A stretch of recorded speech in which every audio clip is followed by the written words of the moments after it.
उप मुख्यमंत्री केशव प्रसाद मौर्य ने सहारनपुर में आयोजित कार्यक्रम में केंद्रीय और प्रदेश बजट पर अपने विचार रखे। स्वागत समारोह के बाद सबसे पहले उन्हें ही बोलने के लिए आमंत्रित किया गया।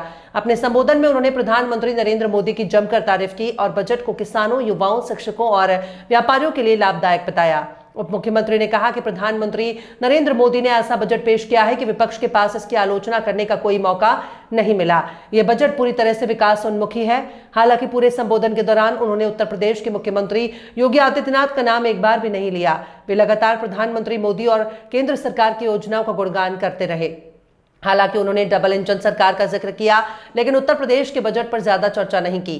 गोष्ठी कार्यक्रम के बाद उप मुख्यमंत्री केशव प्रसाद मौर्य सहारनपुर के सर्किट हाउस पहुंचे, जहां पहले उन्होंने पत्रकार वार्ता की। पत्रकार वार्ता में बजट को एक महत्वपूर्ण बजट बताया, साथ ही विपक्ष पार्टी पर निशाना साधा। विपक्ष द्वारा बजट को आंकड़ों का बजट बताया जा रहा है। सवाल के जवाब में उप मुख्यमंत्री केशव प्रसाद मौर्य ने विपक्ष पर निशाना साधते हुए कहा कि प्रधानमंत्री जी का देश की जनता के प्रति जो भरोसा लगातार बढ़ा है, उससे विपक्ष घबराया रहता है। उनको लगता है कि केंद्र और यूपी सरकार का बजट इतना शानदार, जोरदार आएगा तो उन लोगों की आवश्यकता पूरी होगी।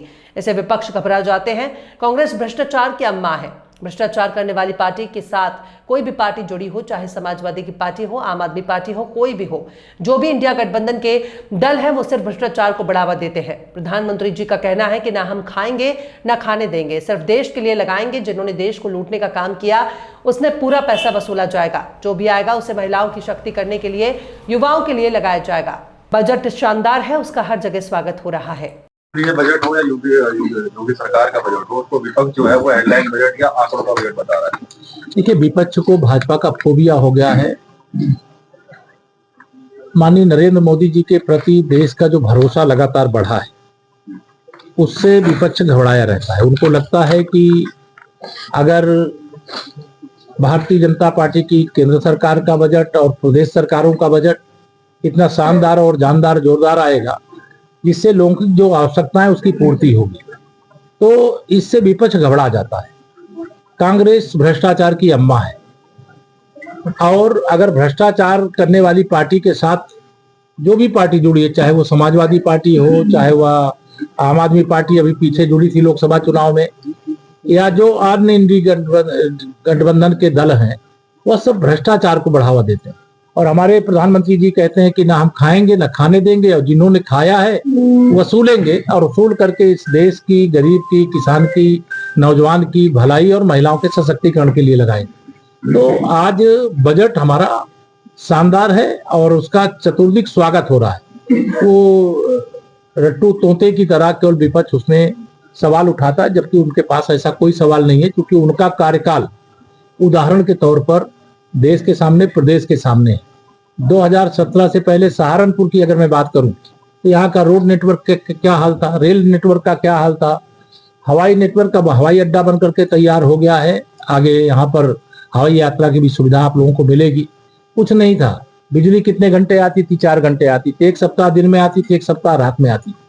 आज क्या स्थिति है? हमारी सरकार की मंशा है कि हम 24 घंटे बिजली गांव हो, शहर हो, सबको देना चाहते हैं। कानून व्यवस्था को चुस्त और दुरुस्त रखना चाहते हैं।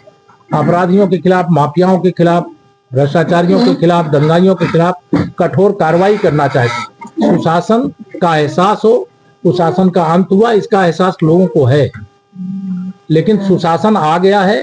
कई बार इसके कारण से, लगातार देखने के कारण से, समाजवादी पार्टी के शासनकाल, बसपा के शासनकाल या देश में कांग्रेस के शासनकाल को कई बार लोग भूल जाते हैं। इसीलिए हम केंद्रीय बजट लेके आए, प्रदेश का बजट लेकर के आए, इसीलिए आप सबके साथ संवाद करने के लिए आए। हमारा बजट शानदार। सर, युवाओं के रोजगार की अगर बात करें तो युवा तो सहारनपुर से पलायन करके गुड़गांव में नौकरी कर रहे हैं, एनसीआर में नौकरी कर रहे हैं, सहारनपुर से तो लोग भाग रहे हैं। मैंने कहा है अभी कि देखिए, सहारनपुर तो एक बहुत बड़ी इंडस्ट्री का हब है। हमारे युवाओं का आह्वान करता हूं कि उनको पलायन करने की आवश्यकता नहीं है। उत्तर प्रदेश में अनेक अवसर है।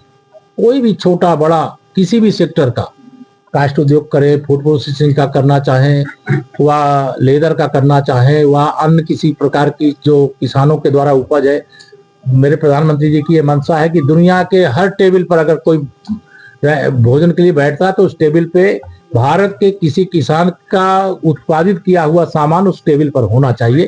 तो हर क्षेत्र में हमारी युवा आगे बढ़े, सरकार उनके साथ। तो भी आपने प्रयागराज का जिक्र किया था, प्रयागराज की उपलब्धि का। अभी कल ही केंद्रीय प्रदूषण नियंत्रण बोर्ड की एक रिपोर्ट आई है वो ये कह रही है कि प्रयागराज में यमुना का और गंगा का जो जल है वो पीने के लायक नहीं है। हमारे मुख्यमंत्री जी ने दावा किया था अभी कि प्रयाग